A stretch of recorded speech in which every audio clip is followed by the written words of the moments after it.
حضرت خباب غریب آدمی تھے، اوور ٹائم لگانے کے لیے آس بن وائل بڑا پکا مشرک کافر تھا، اس کے پاس گئے، اس کے ساتھ معاملات طے ہو گئے، فرماتے میں نے مزدوری کی اور میں تھک گیا کام کر کر کے، اور جب مزدوری ملنے کا وقت ہوتا ہے تو مزدور نے بڑی بڑی منصوبہ بندی کی ہوئی ہوتی ہے کہ بچے کو کپڑے لے کے دینے ہیں، چھوٹی بیٹی کو بیگ لے کے دینا ہے، اور جو بیٹی بیاہ دی ہے اس کو تحفہ بھیجنا ہے، بڑی اس کی منصوبہ بندی ہوتی ہے۔ وہ کمیٹی بندہ سال پورا انتظار کرتا ہے، اور کمیٹی والا اگر کہے نا 10,000 کم لے لو، بندہ کہتا ہے یار تیری مہربانی، میں نے تو سارے پیسوں کا بیلنس کیا ہوا اور بڑی میں نے انتظار کیا ہے کہ یہ دن کب آئے گا، اور تو مجھے کہہ رہا تھوڑے کم لے لو، اور بڑا بندے کی شدت بھرا انتظار ہوتا ہے، آتے ہیں تو وہ چاہے وہ 1 گھنٹہ ہی خوشی رہے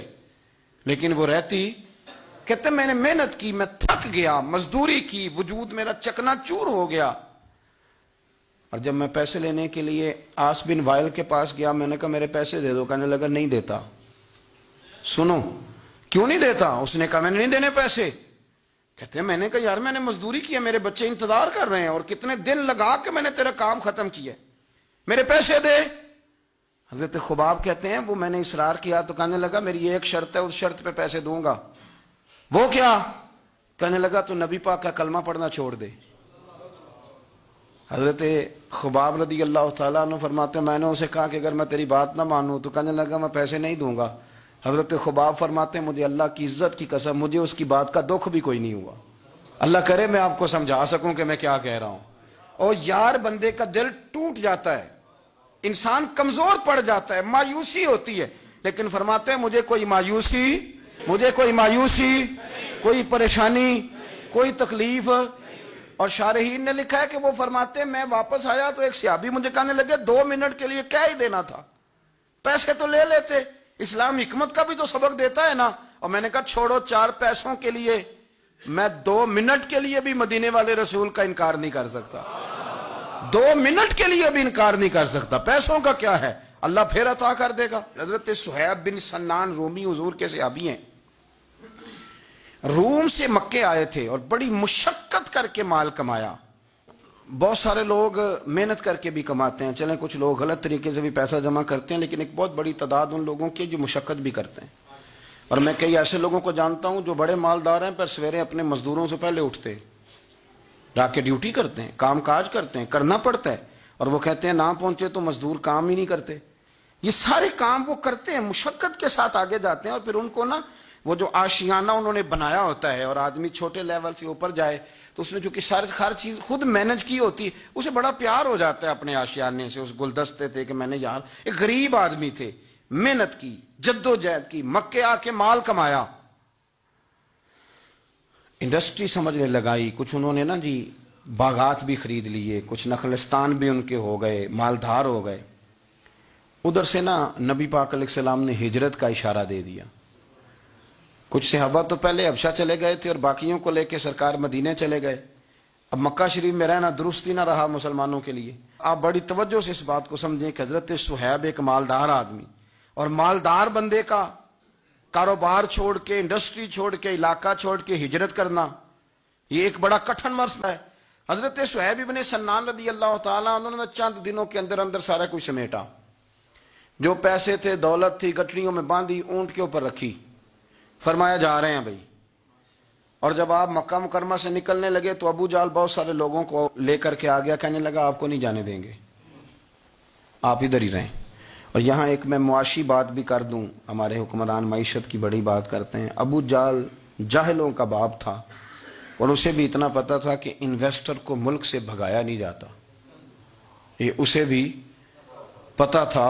اس نے حضرت صہیب ابن سنان کو یہ آفر دی، یہ واحد بندہ جسے آفر دی، کہنے لگا صہیب ہم تمہیں تنگ نہیں کرتے، تو مکہ شریف میں رہ کے اپنی مرضی کی نمازیں پڑھو، اپنے طریقے پر عبادت کرو، پر مکہ چھوڑ کے نہ جاؤ۔ حضرت صہیب کہنے لگے میں مکے جن کی وجہ سے رہتا تھا جب وہی نہیں مکے رہے۔ آپ سمجھے میری بات کو؟ اس نے کہا آپ رہیں جیسے دل کرے، مکے میں کعبے میں عبادت کریں۔ تو حضرت صہیب فرمانے لگے میرے نبی پاک گئے ہیں مکے سے چلے، حضور پہنچ گئے مدینے میں، اب تو مجھے کعبے کی کنجیاں بھی دے دے تو پھر بھی مکے میں نہیں رہوں گا، مدینے ہی جاؤں گا۔ تو کنجیاں بھی دے، حاجیو آؤ شہنشاہ کا روضہ دیکھو، کعبہ تو دیکھ چکے اب کعبے کا بھی کعبہ دیکھو۔ فرمایا میں نہیں رہتا، اب میں جاؤں گا۔ انہوں نے پھر سخت رویہ اختیار کیا، سخت۔ ولید بن مغیرہ نے تو خنجر نکال لیا، کہنے لگا تو غریب آیا تھا روم سے اور تو نے یہاں کے اتنی جائیدادیں بنائی ہیں، تو مال تو نے مکے میں کمایا تو ہم لے جانے نہیں دیں گے۔ تو حضرت صہیب کہنے لگے خنجر تو پیچھے کر، کیا چاہیے تجھے؟ انہوں نے کہا جی یہ جو مال آپ نے کمایا ہے نا، یہ مکہ شریف میں رہ کر کے کمایا ہے، ہم لے جانے نہیں دیں گے۔ تو حضرت صہیب فرمانے لگے مال کی میری نظر میں اوقات بھی کوئی نہیں، تم سارے کے سارے پیسے رکھو پر مجھے کوئی مدینے جانے سے روک نہیں سکتا، سارے پیسے۔ اللہ کرے آپ کو سمجھ آئے۔ آج تو لوگ تھوڑا سا وہ 1.5-2 لاکھ روپیہ لگتا ہے حاضری دے کے حرم شریف کی آ جاتے ہیں، اس کے باوجود وہ کہتے ہیں کیا بات ہے، میری بڑی شان ہے، لیکن دیکھو مدینے جانے کی قیمت کتنی دی، سارا ہی مال دے آئے، سارا ہی مال، اور ہر شے دے دی، حتیٰ کہ اونٹ سے کجاوا بھی اتار لیا ابو جہل نے، کجاوا بھی اتار لیا۔ کجاوے کے بغیر اونٹ کا سفر بڑا مشکل ہوتا تھا، عرب کے اندر پسینہ بڑا سخت آتا تھا، تحمد والے لوگ ہوتے تھے، اذیت ہوتی تھی، لیکن بغیر کجاوے کے سفر کر کے جب مدینے پہنچے نا تو نبی پاک صلی اللہ علیہ وسلم نے فرمایا صہیب تو جو تجارت کر کے آیا نا، جو کاروبار تو آج کر کے آیا ہے، یہ کاروبار سمجھنا نا کہ میں بڑی قیمت ادا کر کے آیا ہوں، فرمایا تو نے مال تھوڑا خرچ کیا ہے پر اللہ کو بھی راضی کر لیا، اللہ کے رسول کو بھی راضی کر لیا، یہ نہ سمجھنا کہ میں نے بڑے پیسے۔ رسول کائنات صلی اللہ علیہ وسلم نے فرمایا صہیب آج جو تجارت کی ہے بڑی نفع والی کی ہے، تو نے پیسے تھوڑے لگائے ہیں اور رب رسول کو راضی کر لیا ہے، تھوڑے پیسے۔ تو صحابہ کرام نے نا وہ کمٹمنٹ تھی ان کی دین کے ساتھ کہ کوئی چیز انہیں پیچھے ہٹا سکتی۔ وہ حضرت نظام الدین اولیاء محبوب الہی رحمت اللہ علیہ نے نا اپنے جوتے کسی کو تحفے میں دے دیے تھے، تو خواجہ میر خسرو نے 2 لاکھ روپے کے خرید لیے۔ میرے مرشد کے جوتے ہیں نا 2 لاکھ کے خرید لیے، اور خرید کے نا چلیں کسی نے فتویٰ لگانا ہو تو لگائے، پر ہم کیا کریں، طریقت کے لوگ ہیں نا، باتیں کرنی پڑتی ہے۔ امامہ شریف کے اندر جوتے رکھ لیے،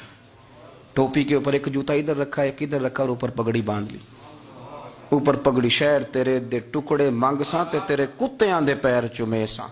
اوپر پگڑی باندھ لی۔ خواجہ نظام صاحب تقریر کر رہے تھے، واز کر رہے تھے، تو حضرت امیر خسرو بھی آ کے بیٹھ گئے، تو فرماتے ہیں میرے دل میں خیال تھا کہ بڑا خوش نصیب ہوں، 2 لاکھ کے جوتے خریدے ہیں مرشد کے، اور اس زمانے میں 1 روپے کے 4 جوتے آتے تھے، 2 لاکھ کے جوتے خریدے ہیں، بڑا خوش بخت ہوں۔ تو خواجہ صاحب تقریر کرتے کرتے میری طرف منہ کر کہنے لگے امیر خسرو جتنا تیرا میرا پیار ہے نا، تو نے کوئی قیمت نہیں ڈالی، ویسے تو کو ساڈا مول نہیں پایا، بس 2 لاکھ اتنا تیرا میرا پیار ہے۔ اب آپ کو میں کیسے سمجھاؤں کہ یہ بھی ایک مزہ ہے، یہ بھی ایک وادی ہے، اور یہ بھی ایک کیفیت ہے، جو اتر جاتا ہے وہ اس کو تھوڑا سا سمجھ جاتا ہے کہ تو ساڈا کو مول نہیں پایا بیلیا 2 لاکھ۔